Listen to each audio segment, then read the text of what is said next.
Alrighty, I'm just going to start rolling while, are we okay on the live stream to get started? Yeah? Awesome. Well, good morning, everyone. Thank you. This is so exciting to be in person with you all today.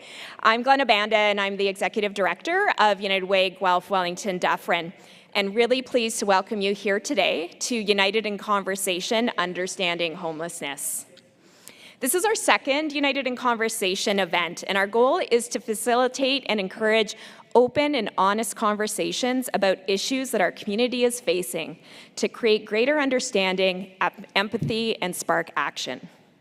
Thank you to everyone for joining us in person today and to all of those who are watching on our live stream. We will begin today with a land acknowledgement from our Community Engagement Manager, Emily.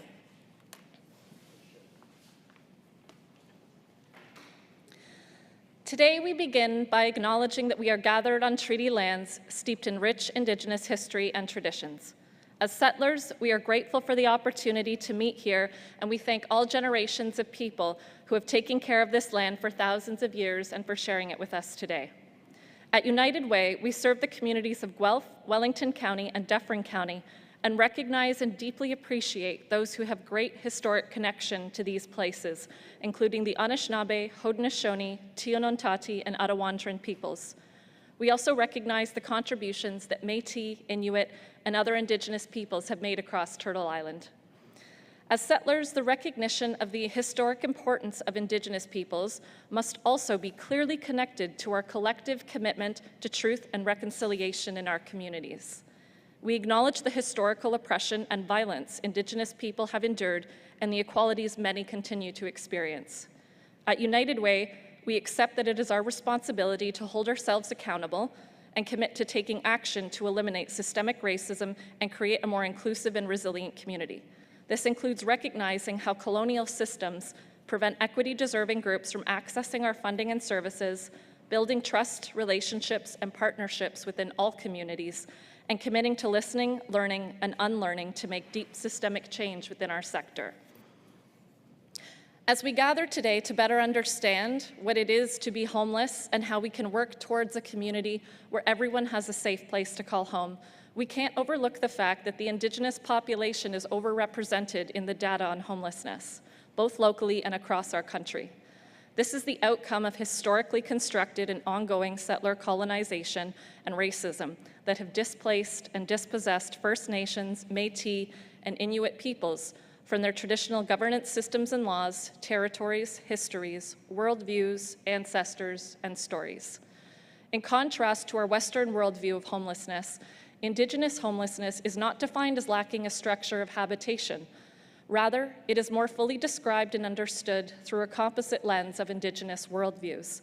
These include individuals, families, and communities isolated from their relationships to land, water, place, family, kin, each other, animals, languages, and identities. Importantly, the Indigenous people experiencing these kinds of homelessness cannot culturally, spiritually, emotionally, or physically reconnect with their indigeneity or lost relationships. Our conversation today is just one of many to come and does not include every voice that needs to be heard. We must make space for the unique experiences of the Indigenous people dealing with homelessness and continue these conversations with the affected communities to ensure they are included in the solutions. When we are seeking to offer homes, support, and resources to the Indigenous people, we must prioritize supporting the diversity of culturally appropriate housing systems that correlate to Indigenous expectations of home. As we engage in learning and unlearning today, let us keep in mind the importance of connectedness that the Indigenous people hold steadfast. Let us remain connected to our goal today, to each other, and to our collective work ahead.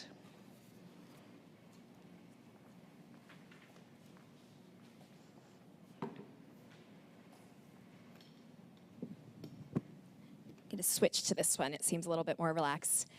Thank you, Emily. I'd like to take a moment to thank our generous sponsors of today's event, Sleeman Breweries.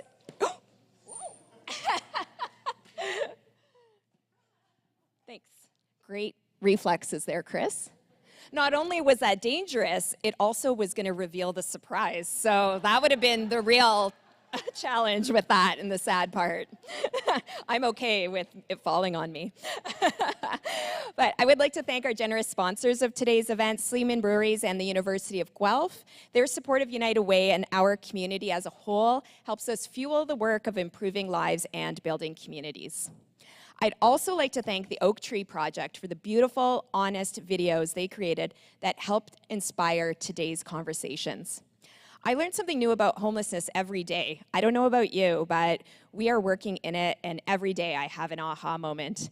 And one of the videos moments that stood out to me in the video was actually from Julie, that just speaking about how we have a home, and when we have a bad day, we have the privacy of our home to go to and to de-stress, vent in the privacy of our home. But when someone doesn't have a home, that moment is happening on the street or in public. And we may be judging those moments as they happen. And I wonder how people would feel or judge us in those moments that we have in the privacy of our home. These are the types of aha moments that we're hoping to help people understand today. So at this point, I'd like to pass the mic to Kurt Hammond to speak to Oak Tree's passion to this project.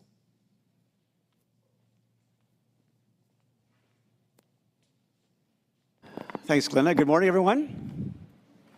Let's try that again. Good morning, everyone. There we are. All right, we got an audience, so we want to give them a show here, eh? It's a great honor to be here today on behalf of Will McTaggart and Mike Hearn, the visionary co-founders of the Oak Tree Project.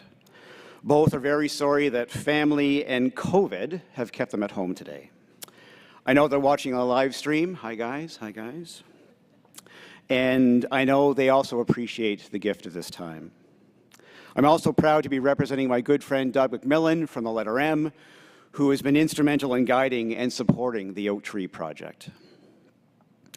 And because I'm speaking on behalf of these three good men today, I want to invite you to join me in thanking each of them for the gift that is the Oak Tree Project.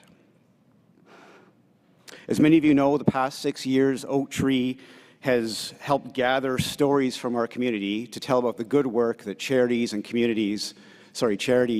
in our community. Since 2014, in fact, Oak Tree has collected thousands of stories of impact, and as of this year, has donated over $250,000 to the good work happening in our community. How about a round of applause for just that number alone?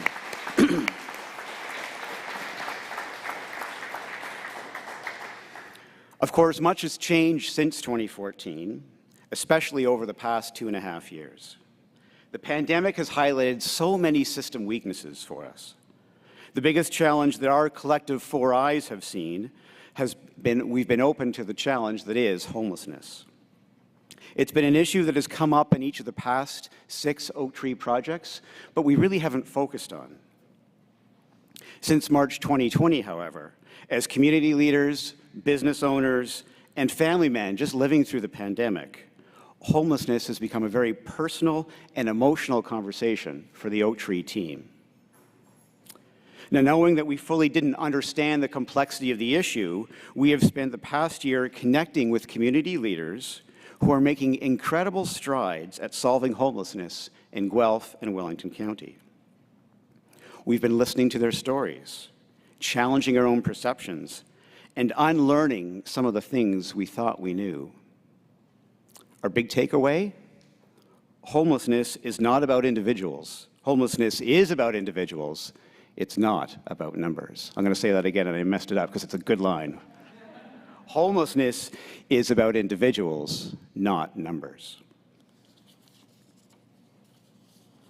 So learning about homelessness has been a profound experience for us, and in preparing for Oak Tree 7, we knew it had to be our focus.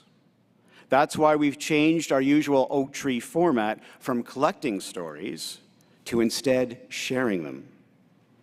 Together with the talented and smart people at Ward 1 Studios, Oak Tree has created, as Glenna mentioned, 5 long-form videos that allow us to watch personal, thoughtful, and genuine conversations about homelessness in our community. You can find all 5 at oaktreeguelph.ca. Now, I had the pleasure of being part of the prep and filming for these conversations, getting to know our guests, and hearing more about their stories. These conversations are hard. These conversations made me uncomfortable. These conversations reminded me just how bloody lucky I am.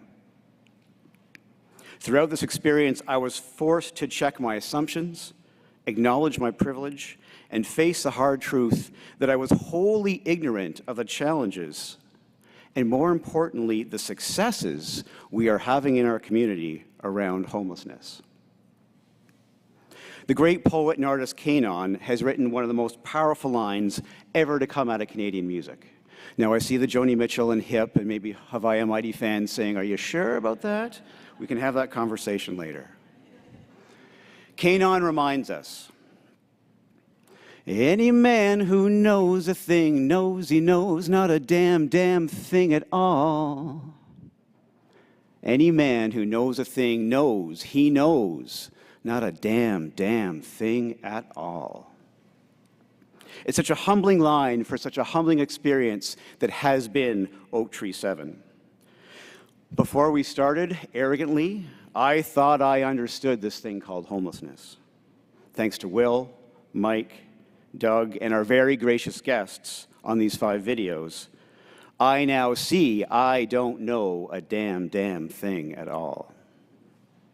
So as Oak Tree 7 winds down today and we hand things over to a passionate collective that includes the Poverty Task Force, the United Way, and the Guelph Community Foundation, I again encourage all of us to thank Will, Mike, and Doug for the gift of listening that they have shared. We need to talk about homelessness. And as we do, it's our hope that you will see it is a conversation that is far more hopeful and far more solutions-based than the Oak Tree team ever could have imagined. On behalf of everyone from Oak Tree, thanks very much for your time.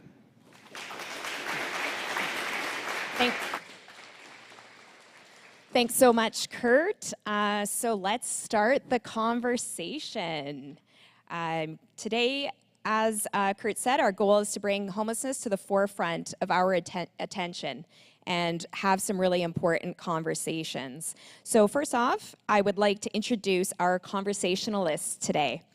Kim Richer lives in Guelph in the Onward Willow neighborhood. Kim's own experience speaks to the impact of having a safe place to call home and how suspending judgment of the people we see experiencing homelessness is an important part of understanding their unique journeys. Thank you for joining us today, Kim. Jason Ashdown is the co-founder and chief sustainability officer at Skyline Group of Companies. As a founding partner of one of Canada's major rental housing providers, Jason has seen firsthand how families and individuals have struggled to make ends meet. In more than 2 decades of working with tenants, Jason and the Skyline team understand the deep importance of secure housing to a person's overall well-being, providing stable footing to tackle life's challenges. Thank you, Jason, for being here today. Kristen Kearney is the program director for Wyndham House, a youth-serving organization in Guelph. She has over 10 years of experience working with youth with complex needs, primarily focused on housing and homelessness. The culmination of Kristen's work in this area has resulted in a significant reduction in youth homelessness in Guelph, Wellington over the past 2 years. Thanks for joining us, Kristen. So I'm here as a moderator, but really we want this to be a conversation. So Kim, Kristen, and Jason, let's try to make this conversational. And if you want to respond, someone inspires you, you want to respond or, build off of what they said, please do, talk amongst yourselves, and I'll jump in when need be. And attendees and viewers at home, I'd really like you to join into the conversation if you are on social by adding your viewpoints and comments to the live stream or on your favorite social media channel using hashtag United in Conversation. All right, so we are going to start off by asking, I mentioned earlier about aha moments, so why don't we start with that one? What has been an aha moment for you as you have spent time working or learning more about homelessness? Don't everybody jump once. Go for it, Kim. I will start. Not sure if it's really an aha moment, but homelessness today is different than homelessness when I was homeless in 1994 and 2000. So my experience in that kind of aha moment is seeing people today that I learned from and that I get to interact with that are struggling, either homeless or at risk of being homeless. It's just a totally different day today. In 2000, when I was at a shelter, I was able to get housed pretty quickly. And today, that's not the case, right? We don't have enough units. We don't have enough resources. Rents are high. Food is high. Oh my gosh, I don't even want to start on that. But I guess the biggest aha moment is knowing that things are different today than what I experienced in my homelessness. And I love learning from individuals that I work with.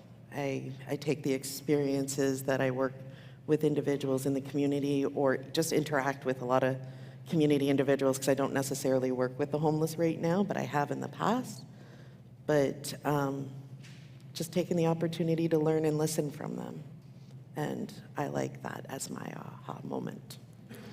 I don't know about you guys. I wouldn't say that we have one, or I have one aha moment. We own and manage rental properties across the country. We operate in downtown Guelph. Homelessness is basically in our face often in the cities that we exist in. Rental housing is generally, you know, you could be one stage away from homelessness or one stage out of homelessness. We see firsthand how families can struggle. We try to be a part of the solution. Owning well over 20,000 suites, we feel we are a part of the solution, and that rental housing is still the most basic, affordable form of housing out there for Canadians and anybody really. But we get firsthand knowledge from our building staff, which are about 700 people strong out there, of stories that are happening within our buildings. We have a program called RISE, Reach, Impact, Support, and Elevate, which is a fund set aside specifically to help people avoid eviction within our portfolio. They can submit an application of sorts, and luckily enough, we've been able to help almost 400 people avoid eviction over the last year and a half throughout the pandemic, a word that I'm sick of saying and sick of hearing. But so we see it. Apartments is only one aspect of our business, but we know it's a problem. Being housing providers, we see a responsibility to be a part of the conversation and help where we can. Yeah, absolutely. I think that there are so many structural issues that you've already spoken about in terms of kind of the cost of units, the availability of units, just inflation and affordability in general. And then I think in my experience, certainly, especially since we started doing youth homelessness diversion, we've been doing that for about 3 years at Wyndham House. So that's where new people can sort of present to our program saying, you know, I'm about to become homeless, or I've just become homeless and I need support, you know, urgent support to address that situation. I just can't believe how varied the issues are in terms of what's happening for people that sort of leads to that situation. It can be all the things we've talked about so far. It could be, you know, breakdowns in the child welfare system, in the mental health and healthcare systems. It can be, you know, this week I think I've dealt with a situation where it was a university student, and I've dealt with situations where it's a settlement issue. So I think the aha moment is more just how varied these experiences are. And I think like what Kurt said at the beginning about sort of knowing nothing at all, that's what I feel as well. It's just every day there's a new situation, a new system to navigate. And there's not one story about homelessness, there's not one experience. It's an incredibly complicated, layered, and varied experience that people have that sort of leads to the experience. And typically I would say it's not just even a failure of one system, it's probably a failure of multiple systems over a long period of time that leads to that situation. So and when you speak, I hear a bunch of things at work that is such a big problem, it would be easy to say, well, what can I possibly do to help with that? And there's so many cogs within the machine that need to be working and aligned to alleviate it. I find it so inspiring that it sounds like the city of Guelph is this close to making that happen. And the work that you do with these people is work that we like to support, because we would never pretend to be, service providers. Like we provide service in the sense that we provide housing, but the services you provide are so critical. So that's where business can align with providers to help make a bigger impact. So. Yeah, and I think that's one of the hardest things often for us as housing support workers or as housing providers to find is sort of those really tangible pieces like available units that are affordable for people to get, right? We may be able to help someone navigate the systems I was talking about, but at the end of the day, there also has to be a space for them to go.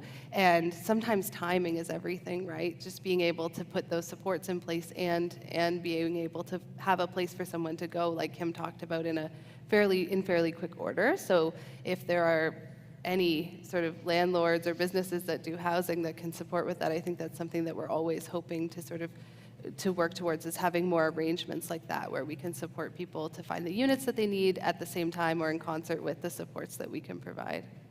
And it's not only just the units, like, of course, to end homelessness, you need units for people to live in. However, it's also supporting the different community resources out there, like the free markets and Hope House and different campaigns like this one today that we're here talking. Supporting those businesses and individuals, supporting that also helps in the community, because if you have less barriers to food and less barriers to clothing and less barriers to other resources that you need, it might be able to help you to be able to not become homeless and be able to pay your rent, kind of thing. And the county doing all the great work that they do, and with the individuals and working with people that are homeless or close to being homeless. How can we support them? Like subsidized units, different landlords. Like I know there's a lot of buildings that are about to possibly go up in this area. So could they have a conversation with, I don't know how it all works, all the politics, but could they have a conversation with the county and see if some of those units can be subsidized or if they can work with them, right? So I think there's a lot of different ways that people can get involved, especially businesses, but even individuals. Volunteer in your community. Know what the neighborhood groups are doing. Where could you support them, right? I don't know. Just looking at the overall needs of people altogether helps with homelessness or being at risk of homelessness too. So. You're all rock stars. You kind of got to the next question a little bit already, which is amazing, but I don't want to miss any important points, because you mentioned a lot of ways that we can help support solving homelessness as business owners, community members. Is there anything else that you'd like to add that are ways that we as individuals or businesses could get involved to help to solve homelessness? As a business owner, we don't know what we don't know. It's important for us to reach out to community as well as for community to reach out to us to understand the problems that might happen in each of our communities. And also as a business owner, there's so many different types of businesses out there. There's a myriad of ways that a business can help. And in our business specifically, I always talk about leverage being one. Our business model in its own way we operate is about leverage, but within that leverage, you can do the same thing for community. You can lever your resources by your human resources. You can lever your professional resources. You can lever your expertise that are in-house, whether it's HR or IT or admin or just number of bodies. You can lever your knowledge in something unique, like developments or building or planning. It depends on what your business is. and keeping your eyes open that it's not always about giving that novelty charitable check that's this big after a golf tournament, that there's hundreds of ways that organizations can get engaged and get their people engaged and consider their audiences within their business as a charitable outlet or a place to look for support and the things that they might offer. At Skyline, we have an audience of well over 50,000 people, if you include our tenants and our staff and our suppliers and our investors. And it's even much, much bigger than that if you include the communities that we can share a voice with. So from a business perspective, I just would suggest keep your eyes open and look for ways that resonate with you and that you find personally inspiring or that have some kind of alignment with the business that you run. It doesn't matter what it is. And don't just wait like for that perfect situation. Just start something, and it's amazing the conversations that happen and the relationships that get built. And I would add to that too, that looking at the barriers, like, because you were talking about the great program that you have that has helped people to not get evicted, which is great, that's incredible. But is there, like, how do they find out that there's that program? And like, I know for myself as a community member, sometimes the system is overwhelming. And when you're in survival mode and you're worrying about your roof over your head or where you're going to sleep that night, sometimes all those different barriers to different access is really hard. And it's just overwhelming, and you don't know where to go, you don't know what to ask, you don't know what's out there. So I think it would be key too for businesses and individuals just to, what barriers are there possibly for people? Like, is everything in English? Is there other languages? Is there a way to, I don't know, I've been on websites that weren't accessible, where I like to have my read out loud. That's how I learn personally. And so sometimes it gets a little frustrating when you don't have that ability, right? So that's another way I think is good, because there's a lot of great things that are out there. People don't know about it, don't know how to reach it, don't know how to access it, or are just overwhelmed and their cup's too full and they can't figure those things out, right? True. And sitting in a room like this and our relationship with Shelldale, Shelldale has helped us fill those voids of things that we don't know. They offer the services. There's like 26 or 30 languages that are spoken here on a daily basis. And when we first bought buildings in this area, they were in rough shape. And we needed help, one, to clean them up and to fill them up. And this is where we landed. And strangely enough, a lot of our philanthropy was born here in this building in alignment with them. Learning as much younger businessmen, the importance of a strong community to run a business in, and to make it, you can't really have a successful business in a community that's failing and struggling. So we made that connection early by chance, by buying some buildings here. And the service providers are truly the ones that tell us the needs, and we just then recognize how we might be able to help fulfill those needs, even in a small way. I also love, Jason, how you're just talking about this symbiotic relationship between business and community partnerships, because I think so often the narrative that gets told about kind of businesses and homelessness is more of a tension, right, between, needs, as if the needs are opposing.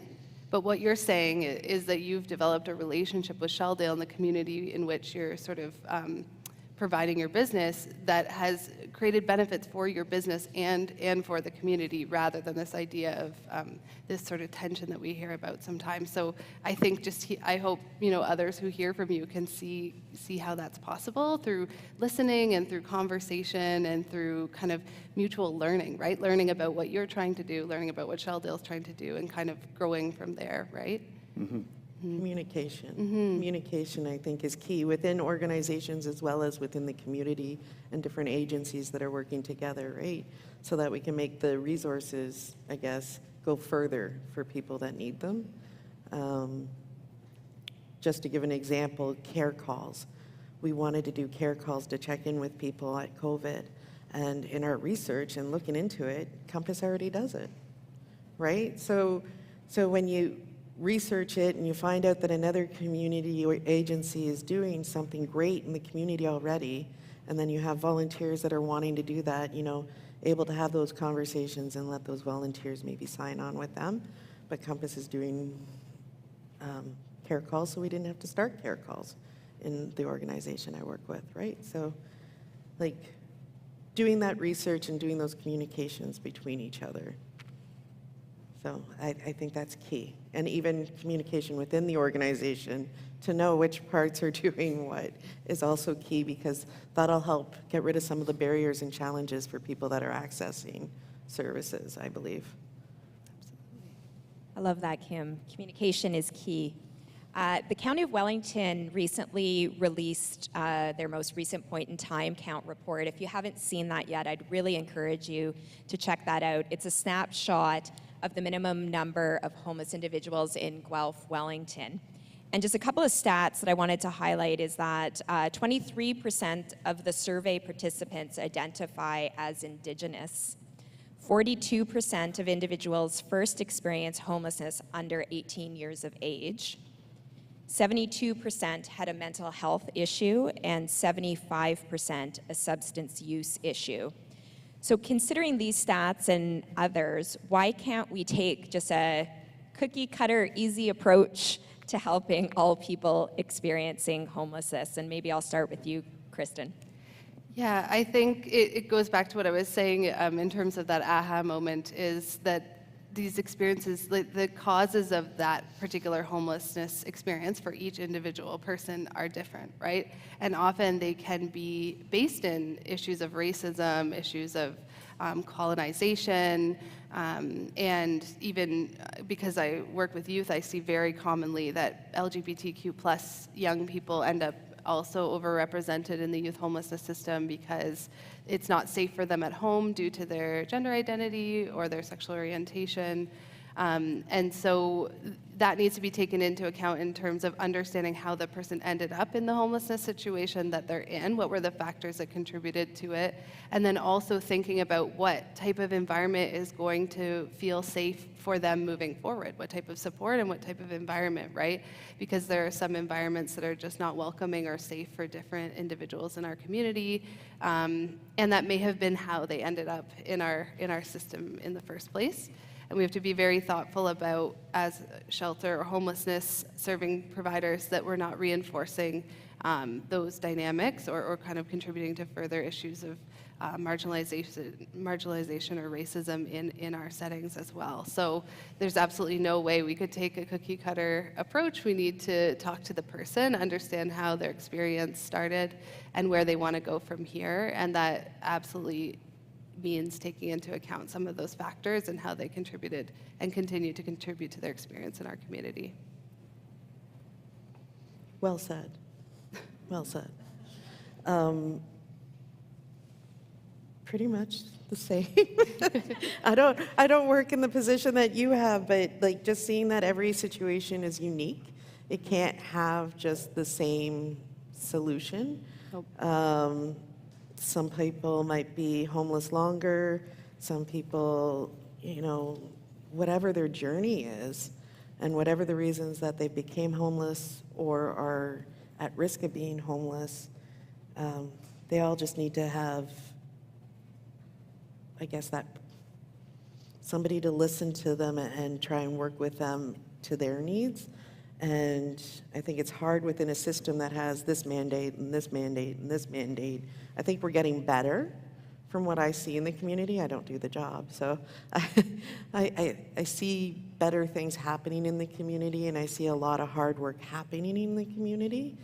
But I think we still have a long way to go, especially when it comes to marginalized community members and different items like that. I think we have a long way to go, and I think this is the start of it, right? This conversation here today and just being up here and talking, this is just the start of a conversation that's been happening for a lot of agencies already and a lot of people that are experiencing it, but hopefully we can bring people into it that might not have experience in their families with homelessness, which is great. But maybe people can learn today and keep talking. Yes, stigmas and stereotypes are huge, and they're out there, and organizations can help teach their people about those issues and launch an unconscious bias training for their staff, which we did, and I was actually blown away by my own unconscious bias. And you know, the more you help people recognize that, it makes them take a second look at the situation they might be experiencing. If you're a building manager dealing with a situation, somebody sleeping in your hallway or in the stairwell, and you know, talking about it. So. For sure. Communication, once again. One of the things that I was thinking about as I watched the oak tree videos is how much time many of us spend on shopping for a home, and that it needs to, you know, have a certain amount of square footage, the right yard, the certain style, the right neighborhood, but yet we expect one shelter to work for everyone. And so thinking about that cookie cutter approach, it just, you know, in sort of the perspectives that we really need to open up our minds and use the same sort of lens with everyone. That's something that really kind of sat with me once, you know, seeing the data and thinking about, like, why is it okay for us to need to have that, all of our specific needs met, but then expect others to have just one shelter that's going to work for everyone. So maybe just building on that a little bit, let's talk a little bit about myths and stigmas that frustrate you when people are talking about homelessness, and what would you really like the people here today and tuning in to know? There's so many ways to answer this question. I think the biggest myth, because I think it applies to a lot of different situations, is that homelessness is the result of something that a person did, or it's caused by a moral deficit of a person, right? So I think a lot of the assumptions we make and the solutions we suggest have to do with this individual doing something different. And in reality, as I said before, and I'll say it a lot of more times, is that homelessness is a system failure. And so the solution is not that that person needs to change something about how they're living their lives necessarily, or, you know, I commonly hear this idea of someone simply getting a job. But if you think about, like, just for a second, imagine yourself not knowing where you are going to sleep tonight. Where can you store your belongings? Are you going to be safe? Is something that's, you know, hurt you when you're sleeping in an alleyway and you're worried about what you're going to eat? How could you possibly think about getting a job? And you may still be thinking a little bit about getting a job, but how can you possibly focus on that when you are in fight or flight mode, when you're in survival mode? So I think there's this sort of assumption that people just need to sort of you know, pull up their bootstraps and just get a job or figure it out, and it's absolutely not the case. They have experienced failure after failure of so many system issues. It's a full-time job just trying to get your income and your basic needs met when you're homeless, because there are so many different barriers, so many different requirements. Like, you need, in order to get social assistance, you need a birth certificate, you have to go, like, people just don't realize the amount of work and effort that goes into just trying to get your basic needs met when you're homeless. So I really think we just need to stop focusing on individuals as if they have caused or contributed to their homelessness experience, and start thinking about how we as system providers, business owners, and community members can improve the system so that people don't experience homelessness in the first place. And the other thing is, too, when I think about that myth in particular, I think about what I need to do in the morning when I get up to go to work, right? I know where my clothes are. I know where the bathroom is. I don't have to worry about any of that stuff. I can have my own shower. I can have a coffee. I can have something to eat. I have all that security and safety of everything right there. I couldn't imagine, and I know people that are homeless, living in the shelter, that do have jobs, and I just, kudos to them, because I don't think I could do it. I really don't, because it's just, I couldn't imagine. I couldn't imagine. And so when I do hear people in the community say they just need to get a job, or they're lazy, or they're drug users, or they're criminals, and it's just like, take some time to think about them as grandmothers, grandfathers, mothers, fathers, family members, sisters, brothers, you name it, friends, family. They're individuals. To see the person first, I think, is key. I get frustrated myself with some individuals in the community. I get frustrated. I like my family to be, safe and able to go outside and stuff. And some things, like said earlier, how do you show your frustration when you don't have a home to go in and do the frustration? It's on the street, you see it. And you know what? I just try to personally accept it, accept things as the way they are, try and make a difference in the community by volunteering and being here today to have a conversation. And, try not to judge people. I know it's human nature to judge. It really is. But try and hold that back and try and see it from being in their footsteps. You don't know why they became homeless. It could be family breakdown. It could be, social assistance. Right? How do you get out of that hole when, if you're on social assistance, an individual, not a family, but an individual, you don't even get enough for rent. Yep. Right? Rent nowadays, you don't even get enough for rent. But there's subsidies out there. How do you get them? Once again, the challenge is, who do you talk to? There's not enough workers out there to work with everybody individually. And then another myth that I thought was really strange was when somebody said to me, everybody knows how to cook. Right? And I was just like, but no. When you're in survival mode, are you worried about cooking? Are you worried about how to store food? How to save food? You're not. You're worried about where you're going to get your food. You're worried about if it's going to be safe. There's so many different things out there that individuals are going through. And maybe the family breakdown happened at a really young age, a really youthful age. And you probably see this in the line of work that you do, Kristen. And that's not a skill that comes with that, right? And so a lot of the skills that we take for granted, I think, as individuals, not necessarily me, because I had to learn how to cook, but making a bed or cleaning a house or taking care of a rental unit. How do you do that? How do you know that it's somebody else's space? I took a program recently, and I really learned to appreciate my unit, right? Been in the same unit for 21 years. I have a landlord that works with me when I'm struggling, and I didn't know how to appreciate the unit. That's somebody else's property. They're lending it to me to have a family, to live safely, have that safety and security. But when you're in survival mode, you don't think of all that. You don't, even when you get housed, you don't think of those things because you're still in survival mode. And I can only speak from my experience. When you're in survival mode,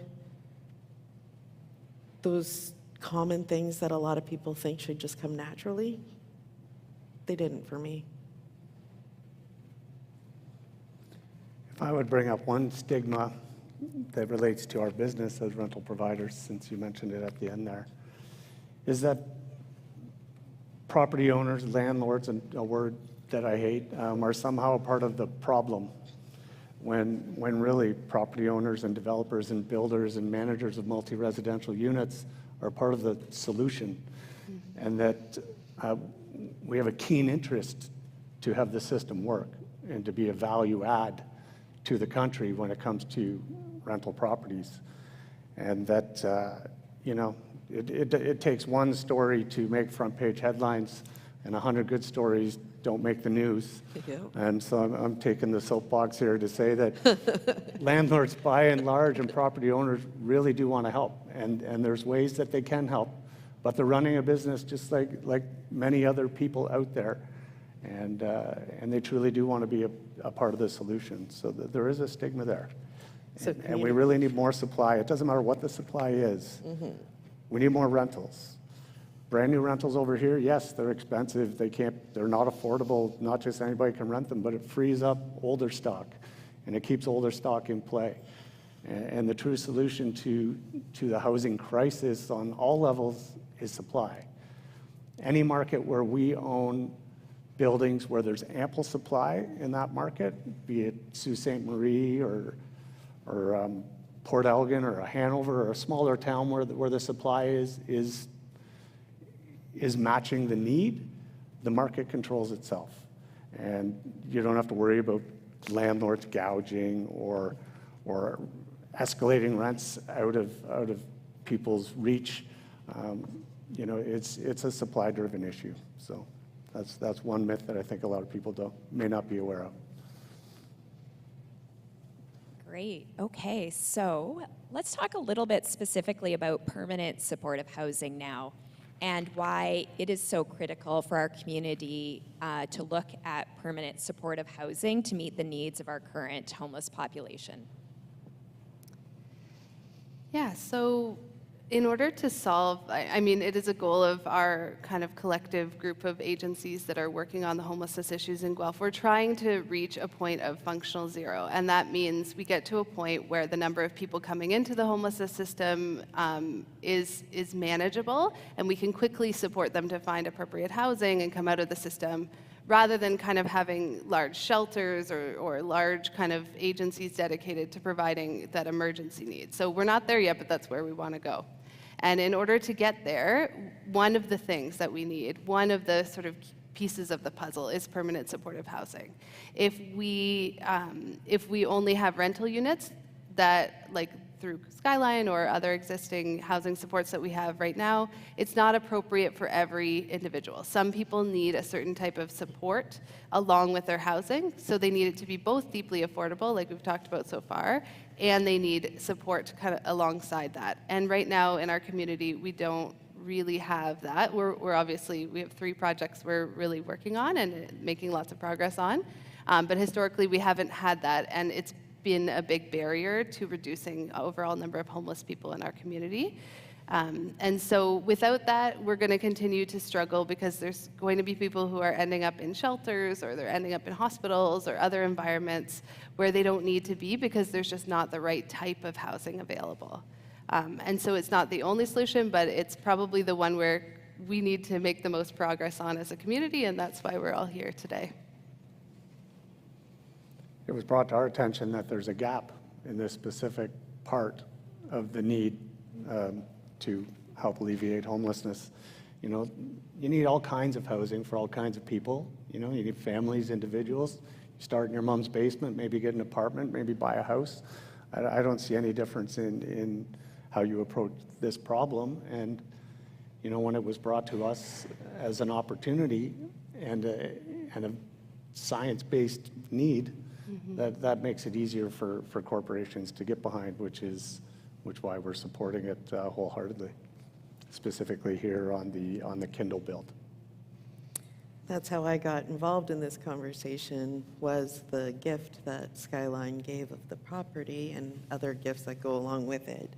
And just hearing the not in my backyard going on in the community. And it was funny because I didn't even know there was a yes in my backyard until I wrote something in the paper, right? And I just felt like as a community member I needed to speak up, because when it gets built, I want to be there welcoming people. I want to be there. You don't get to choose who your neighbors are. You don't get to choose any of that. But permanent supportive housing, being in this geographic area, is incredible, because all the resources are right here, right? And yeah, there's tension about, will the resources be overwhelmed? Possibly. And that's where we need to have the communication, and we need to bring more resources in if needed, because there's also the other buildings that possibly are going up, right? So, but will that bring jobs? Maybe. Will that bring other things? Maybe. But permanent supportive housing, to me, I know that it's permanent, so when you go in, you can stay as long as you want. But to me, if I were in the situation to be able to get permanent supportive housing when I was homeless and have those resources right there, when I was starting to, suicidal ideation, whatever the case was, when I was really, really unhealthy, and you had the supports right there to talk to, and to know that you're not worthless, you're not hopeless, which is the feelings that I think would be still common today with homelessness. To have those supports right there with you and be able to learn how to cook and to be part of a community and to just, have that help to navigate a system that is complicated for a lot of people. And I think it's a wonderful, permanent supportive housing is a wonderful piece to ending homelessness. But like you said, it's only one piece, right? There's all other pieces that would come intertwined. But I know when people have talked to me in the community about permanent, that word permanent in the supportive housing, you know what? Some people might be able to figure out goals with the supports that are there and they might move on, right? It's a possibility. Yep. I never thought today that I'd be sitting here talking to everybody here, having this conversation, if I would have looked back at 2000 or 1994 for that matter. I had some key people that supported me in the community that have passed, and but they told me I'm worth it. You want to go for something, you go for it. What do you need? And we broke it into small goals. And I had a doctor's office that wrapped around me. I had other services that wrapped around me. And that's what I see with permanent supportive housing. I see a wraparound service meeting the holistic needs of every aspect of their lives. And if they want to move on and meet their goals and go to school and become a worker, because chances are that might happen, then so be it. They'll have the supports to do it. And for me, I think that's what is so important about backing the permanent supportive housing and having it in an area that has resources, because that's needed in walking distance and bus route distance, right? Yeah, a sense of community, I think, is really key. Yeah, and in another conversation I had with you, Kim, we talked about the idea of when you're kind of in that fight or flight mode or that sense of sort of distress, thinking about things like goals is really challenging, because your goal is, where am I going to sleep tonight? What am I going to eat? But being able to have that sense of permanency and stability could be that first step that you need with the right type of support in order to start to move forward in your life and think about kind of what's next for me, what else do I want, what can I envision for myself.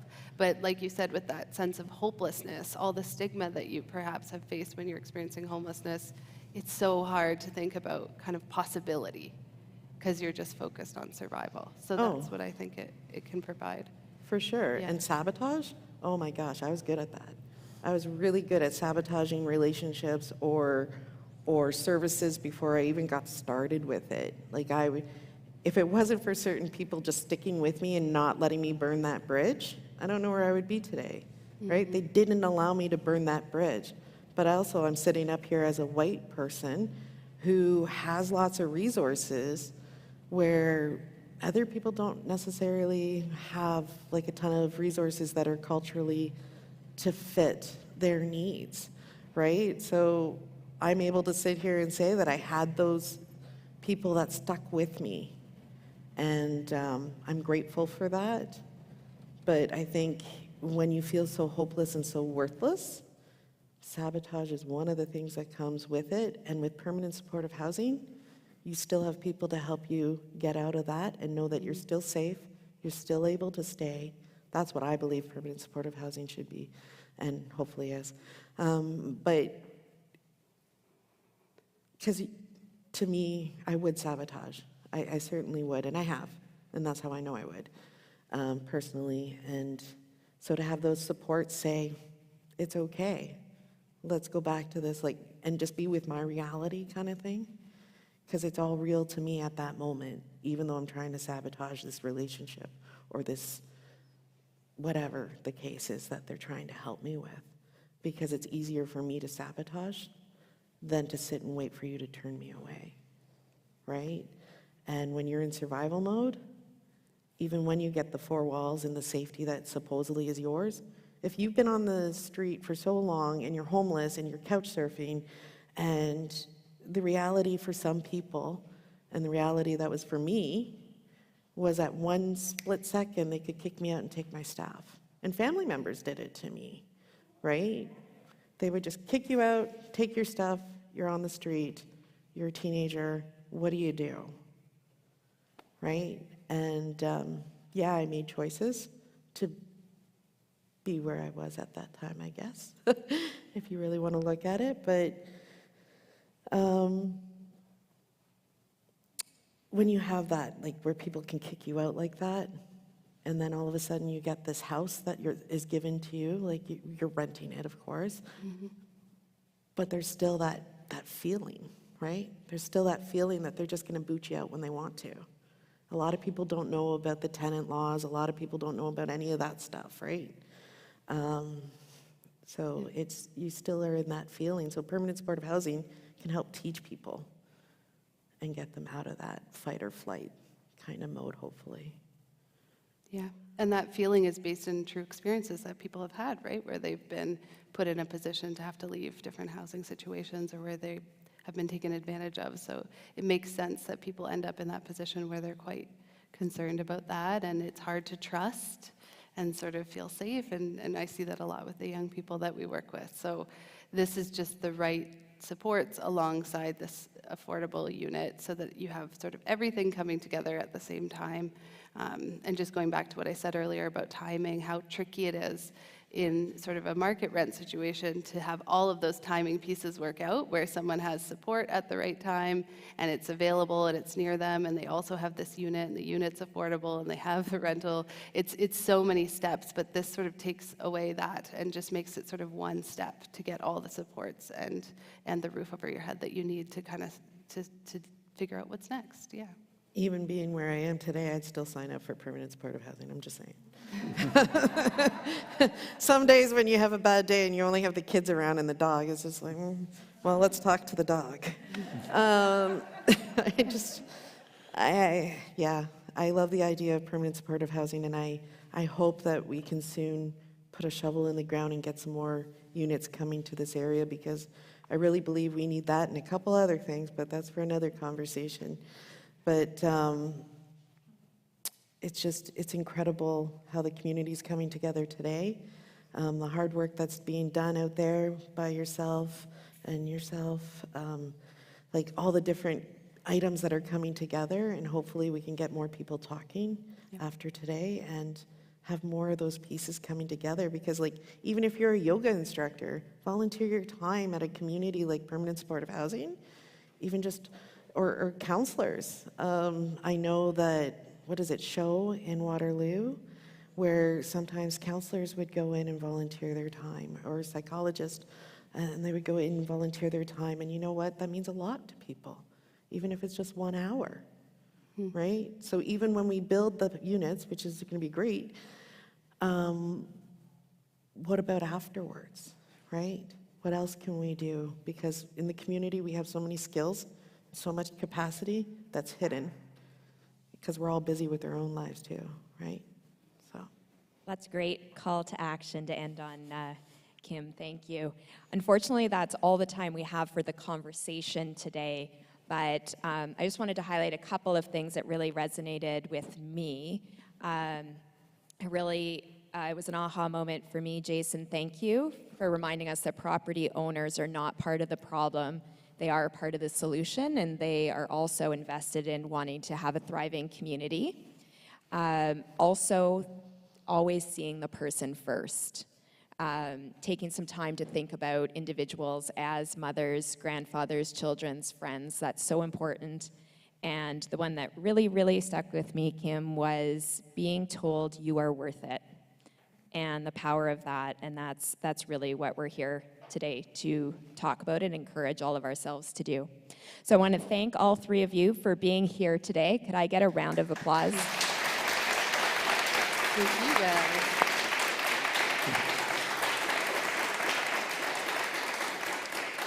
So we're going to segue now to our announcement. So if our conversationalists would like to step off of the stage, if it would be more comfortable for you, you're welcome to do that. At United Way, we are committed to funding local solutions to homelessness. We believe that everyone in Guelph and Wellington deserves a place to call home. And housing is one of the biggest factors that can impact someone's health and well-being. Housing is proven to reduce public costs associated with healthcare and emergency services. All of this is with a goal so that everyone can thrive in their community. So with that comment, that officially ends the solely United Way portion of the event, because we're really excited as a collective today to be sharing a really important announcement. And I welcome those of you that have arrived recently to today's event. You are all part of our community's solution to homelessness. To kick things off, I would like to welcome Dominica McPherson, Director of the Guelph Wellington Poverty Elimination Task Force, to say a few words.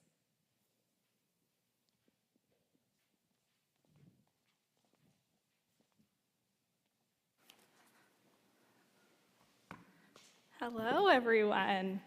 It's amazing to be joining all of you in person today. Thank you so much for being here. And bear with me as I adjust to being in front of people again. So it's great to be joining all of you today. And to begin, and great comments by the conversation as well, I'll be amplifying some of those messages. So no one should be without a place to call home. And yet, a point-in-time count in October showed us that there were at least 270 people experiencing homelessness in Guelph, Wellington. 270 members of our community without a place to call home. This may seem overwhelming and daunting, but the good news is that we can do something about it. Ending homelessness is possible. And I can't think of a better community to make it happen than Guelph Wellington. In 2016, the Poverty Task Force and the County of Wellington made a commitment to end homelessness in this community, and we brought many of you along the ride with us. Over the years, under the leadership of the county and with support from so many organizations, our community has shifted from managing homelessness to being focused on ending it. Some incredible strides have been made along the way, one of which being a 76% decrease in youth chronic homelessness since 2018. And let's clap for that.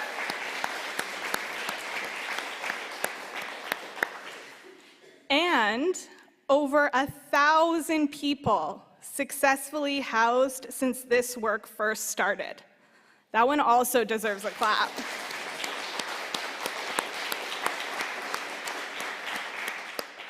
But we know that more work needs to be done. We need to build on this success and take it further. And I'm confident we can do it. I know we can do it for 3 reasons. So the first is we have an understanding of homelessness in our community. We know why and we know who. We know why people find themselves without a place to call home. It's not because of personal failings, laziness, or poor choices. It's because of poverty and a lack of affordable housing. It's because systems are failing to meet people's needs, and it's because of personal circumstances, traumatic experiences like discrimination, or something unexpected like a job loss or a house fire. We also know who.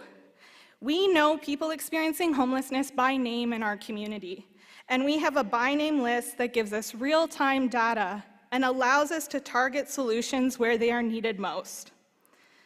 The second reason I know we can do this is we live in a caring community, a really caring community. And I know this because just over a year ago, the Poverty Task Force launched a Yes in My Backyard campaign with significant community support. The YIMBY campaign amplified that housing is a human right and provided a caring and evidence-informed response to discriminatory not in my backyard. And to challenge those perspectives, because everyone should be able to live in a neighborhood of their choice free of discrimination. We also busted dominant myths. So evidence shows that supportive housing, having it built in your neighborhood, will not decrease property values or increase safety risks. And with this, we received lots of support from community members and leaders, many of you I can see in this room, who courageously said yes to making our shared space welcoming to everyone. People recognize that when everyone has a safe and affordable place to call home, that our whole community benefits. And the third and last reason why I know we will go further in solving homelessness in this community is because we know what the solutions are. We know that it's housing and support to meet people's needs.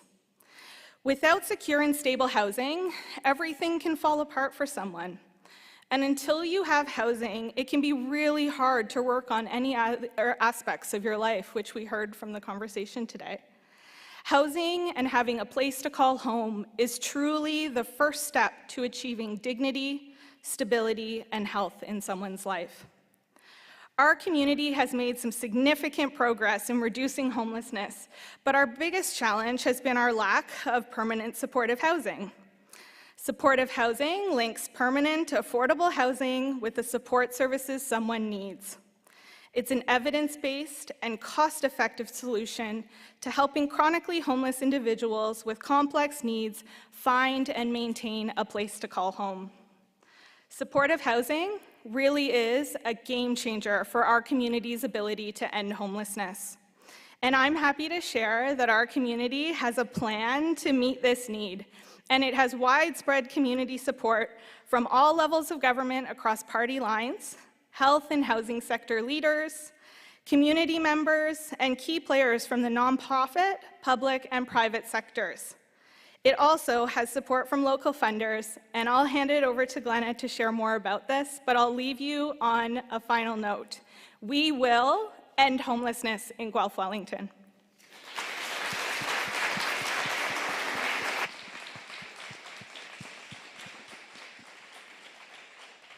Thank you so much, Dominica. So I'd like to just tell you a little bit more right now about 3 permanent supportive housing projects, which are essential to our community. As we've heard, while not the only solution, permanent supportive housing is life and system changing. Grace Gardens, led by Stepping Stone, is currently renovating the Parkview Motel. The new design will create common shared amenities, including meditative gathering spaces, common indoor space with community kitchens, laundry, and family-style seating where people can share a meal together. There will also be comfortable private consultation rooms for staff to meet with residents privately and provide the supports that they need. Bellevue Supportive Housing, led by Wyndham House, is focused on supporting youth who are often survivors of trauma, and many need help to manage mental health and addiction issues, staffed by caring adults 24 hours a day, 7 days a week. Wyndham House's Home for Youth is one of the first supportive housing facilities of its kind in this country, designed specifically for youth based on the best research available. Kindle Communities Apartments, led by Kindle Communities, will be a new 5-story supportive housing facility. The project will include 3,000 square feet of shared space for residents, community kitchens, indoor and outdoor eating areas, bike storage, cultural and spiritual rooms and spaces. The project will be fully accessible, purpose-built apartment building, which is both affordable and fully integrated into the Shelldale community. A few words stand out to me when I think about all 3 of those descriptions: affordable, comfort, community, support, belonging, and so much more. And the exciting part is that combined, these 3 projects will house 72 people in our community. These projects require significant investment from the government and our community. The good news is that thanks to the funding already pledged, these projects are close to becoming a reality. So let me just say that again. A home for 72 people who are currently unsheltered or in emergency shelters are close to having a home. That is close to being a reality. The reality is close to us thanks to the generosity of all levels of government and some early gifts.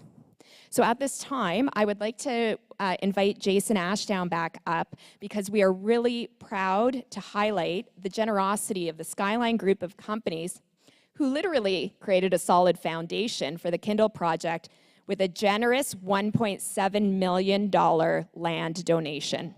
Jason?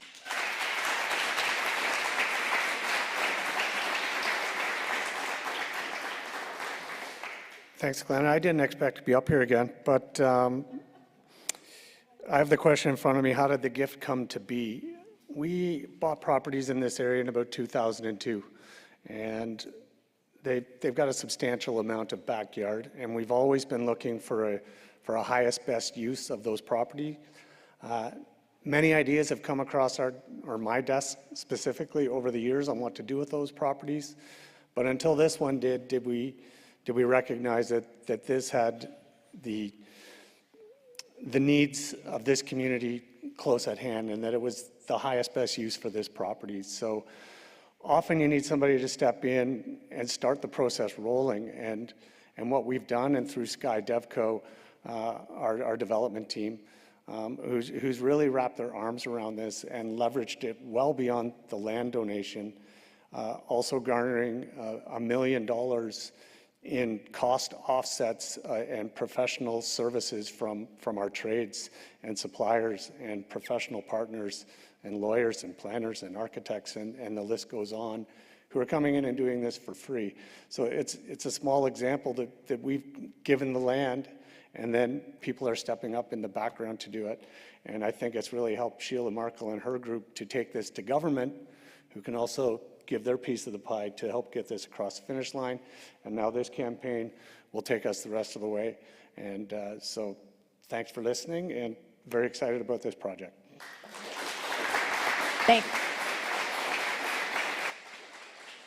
Thank you, Jason. So as United Way, Guelph, Wellington, Dufferin, we are so excited today to be here in partnership with the Guelph Community Foundation. Some of you may recall that when the pandemic hit, we teamed up to form the Community Response Fund. This partnership really showed us that while, as funders, we remain unique, each with our own strengths, we can do so much more when we focus on important issues together. So, when the task force came up with the bold goal of ending homelessness in Guelph, Wellington, and asked, how can we ensure we have funds to make this happen? Both the Guelph Community Foundation and United Way eagerly and immediately put our hands up. So I'd like to now pass it over to my partner on this project, Chris Willard, the Executive Director of the Guelph Community Foundation.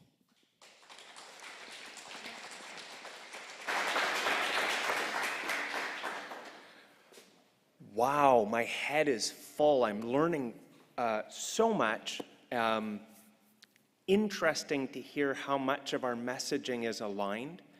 And it makes me realize that this really is a special moment where Guelph is coming together and things are really in alignment. Glenn, thank you so much for inviting me today and to stand up with you.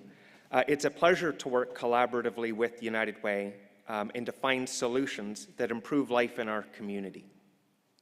I'd like to offer my sincere thanks to everyone who participated in today's videos and conversations.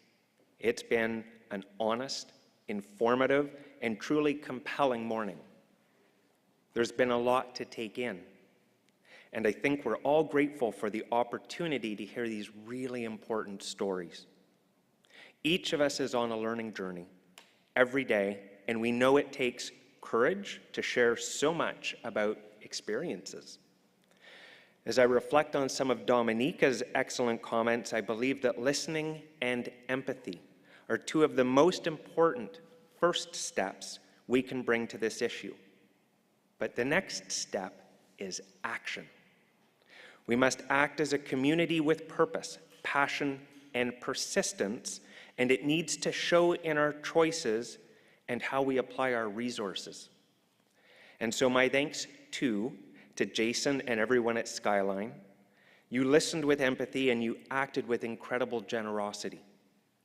We know that if we are to solve systemic issues in our community, such as homelessness, it will require leadership, donations, and leadership by example within our business community, people like you and others here today. We know empathy, leadership, and generosity in this community runs deep. That's how we do things in Guelph and Wellington County. We take care of one another. And so we are confident that together, as a community, we can do more than provide temporary solutions to homelessness. We can solve homelessness.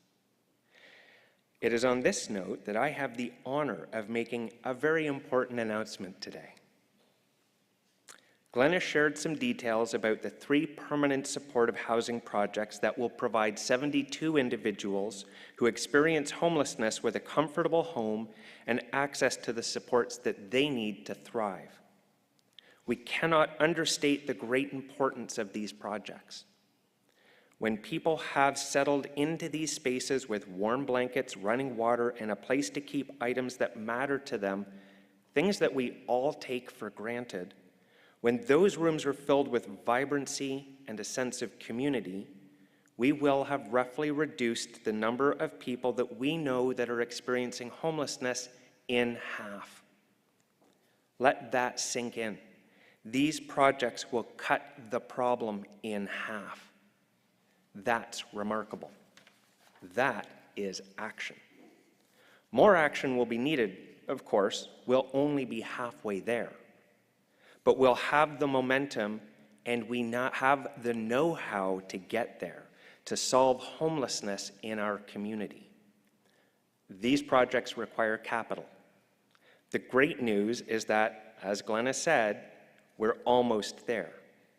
Thanks to all levels of government, community supporters, and companies like Skyline, we are, in fact, 80% of the way there. And clearly, these projects are important. They are life-changingly important. Note that I said we're almost there, because we're not there yet. Today, we're asking our community to get us through the finish line, to make an investment in solving homelessness. And I am pleased to officially announce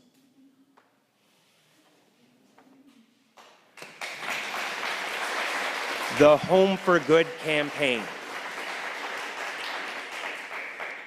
The Home for Good campaign is a project from the Poverty Task Force that is being co-led by the Guelph Community Foundation and United Way. Once again, as our 2 organizations did to fundraise the urgently needed COVID relief, we know that once again by teaming up, we will make greater strides to solve big problems. Home for Good is a bold call to action to every one of us to solve homelessness in our community. This campaign is a natural next step with great advocacy and research work that has been taking place here for over 10 years. We have solutions before us that will bring us even closer to solving homelessness, and now we are asking the community to open their hearts and wallets to help us get there. Through the generosity of individual donors, corporate supporters, and organizations, we will raise $5 million to help finish these projects so we can open the doors, throw on the lights, and create community spaces and start creating homes for good for people who are experiencing homelessness in Guelph and Wellington. Our goal will also allow us to establish a capital maintenance reserve for these properties so that, as time goes by and as needs change, there will be funds available to make those changes and improvements that ensure we always have attractive, welcoming, and safe places for people to call home.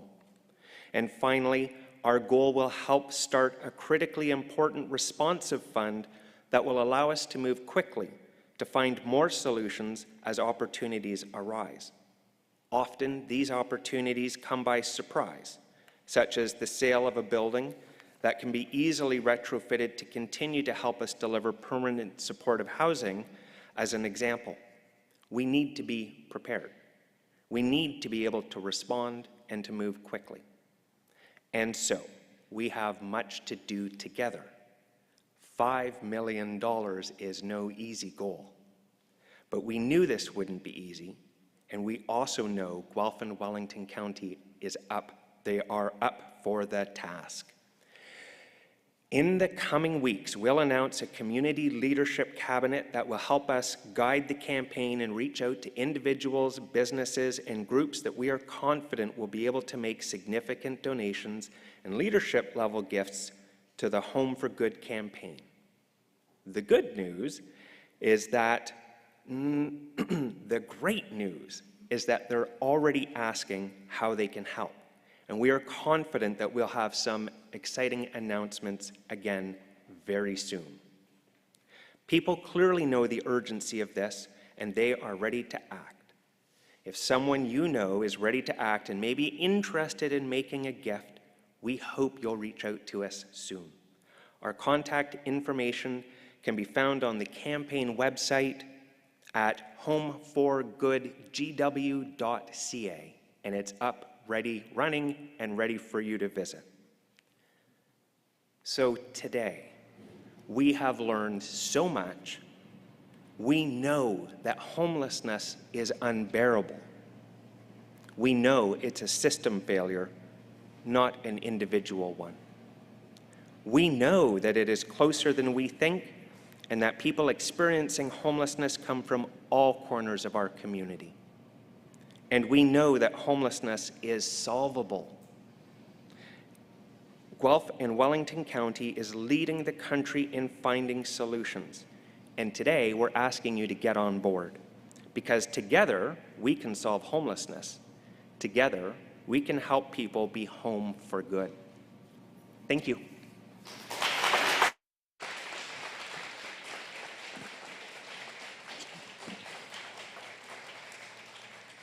Thanks, Chris. Before we wrap up, I'd like to welcome a few words from a couple of community leaders. First up, I'd like to welcome Councillor Anderson from the County of Wellington.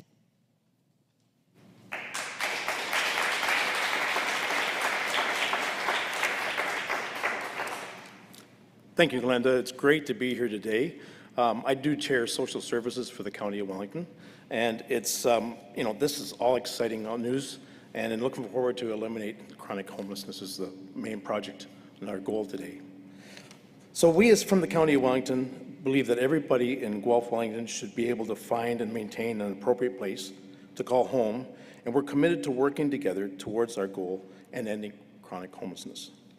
As a community led by the Built for Zero Canada campaign, the county has brought community agencies together to initiate system change and this goal in mind. Alongside our partners in the homeless serving system, health services, the City of Guelph, we have made significant strides in addressing chronic homelessness in our community successes. And we heard earlier in this morning, I guess it's still morning, about the numbers that we've been able to see, the 20% reduction in experiencing chronic homelessness. We heard the numbers of 76 decrease in chronic homelessness since 2018, and those are great numbers. And we have to strive harder and farther to eliminate completely, to get 100% success. We're only one of the 2 Built for Zero communities in Ontario to have actually achieved and sustained a reduction of chronic homelessness. In 2021, again, we housed 130 individuals experiencing homelessness in our community, and we've heard the numbers again that early from Glenda about since entering the Built for Zero process, the 20,000, it was called the 20,000 Homes campaign in 2016. Our community has been successful in housing over 1,000 individuals. Even with these successes, we know that our work is not done. Data from our BNL shows that many of the people experiencing homelessness in our community have support needs that require most intense on-site 24/7 services, which is why it's important that as a community, we continue to work together to build supportive housing. to meet these housing needs. And I'm happy to say, with the strong commitment of leadership, we are heading in the right direction. And we talked about the 3 projects we heard earlier this morning, which are a great thing moving forward. This is something that we should be proud of, and of the great start towards meeting our community's needs and housing. So it's through these development of these types of support housing options that our community will leave an incredible legacy and improve health and well-being for most of our vulnerable neighbors. So quickly, I'd like to explain just on social services. Our social services committee is made up of 6 individuals. And part of the social services is housing is a big part of that committee.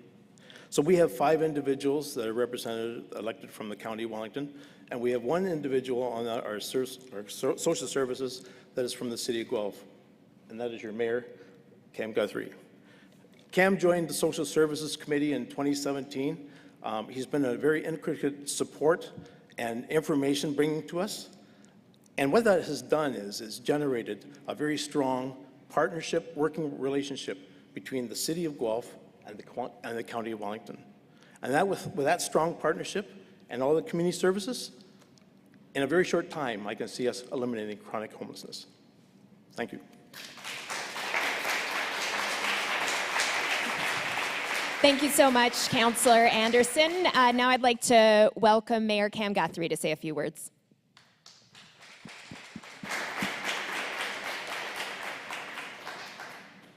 Well, thank you so much. And my job is pretty simple here today, and that's just to say a massive thank you so much for everyone that's involved in getting things done here in Guelph, Wellington. I can't thank you enough. When I look around the room today and I do see volunteers and the private sector and the nonprofit sector and governments and all these agencies coming together, it just shows that we know how to get it done here. And it's nothing new. These problems, different problems have often popped up in our city, and we just know how to come together. And now we have a big problem with actually a pretty easy solution. It's coming together to raise the funds that we can help with solving homelessness here in our community. Thank you to Skyline. I just want to say thank you so much for the private sector for stepping up like you have. I'm glad you mentioned it's not just the land, because that's what I was going to mention, so I'll just repeat it again. Land obviously has a value, but I was listening very carefully. You used the words leveraging a lot, and you did exactly that on this project too. You leveraged staff, architects, your trades, leverage to try to help with this particular project with Kindle. I also just want to remind the community as well that we do have another supportive housing project that we did look to approve. Unfortunately, it has been taken to the appeal board at the provincial government, and that's our old Delhi Street location, which council also approved to turn into, I believe, 18 or so supportive housing units. So we'll have to let that go through that process, but that's yet another one that we're trying to do here in the city of Guelph as well. And I just want to thank and recognize council as well, because as we all have a role to play, council's role is kind of around the zoning, what's allowed. And in 1 year, this city council has approved 3 projects in 1 year to change and accept that zoning. And that just shows that commitment from council, unanimously, by the way, to really put support behind such projects like this. We have residents that we know are in need of housing right now. And so now you know the need. It's right in front of us. It's time for us to step up as a community. And the collaboration that I'm seeing in this room today, and I know others that are watching and are going to hear about this campaign later on, we're going to drive it home. That collaboration is so very, very important. So I just want to say thank you again to everyone so much involved in this. And what a wonderful community to be able to launch the campaign. And I can't wait to quickly come back here for an even bigger party when that commitment is fulfilled. And we'll look to the next issue that I know our community will step up for again. Thank you again for everybody involved. I really, really appreciate it. Let's get people home. Thanks. Thanks, Cam. Thanks so much, everyone, for being here today. I have to say, I am so pumped. I've had the privilege of working in this community for a while and on a lot of projects, but this one to me is really unique. The collaboration and the collective approach, the momentum with the initial investments, the opportunity that we're all going to get to see firsthand the impact on our community these projects are going to have in just a couple of short years. And most importantly, the opportunity to provide homes for 72 people, homes designed with support, dignity, and respect in mind. Together, we can solve homelessness. Together, we can help people be home for good. Let's show Canada how it's done, Guelph Wellington. Let's do this.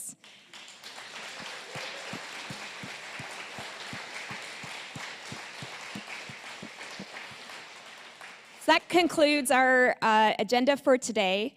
You might wonder why someone would wear a hoodie to an event when it's 30 degrees out. We did have a really brilliant idea to do a bit of a reveal.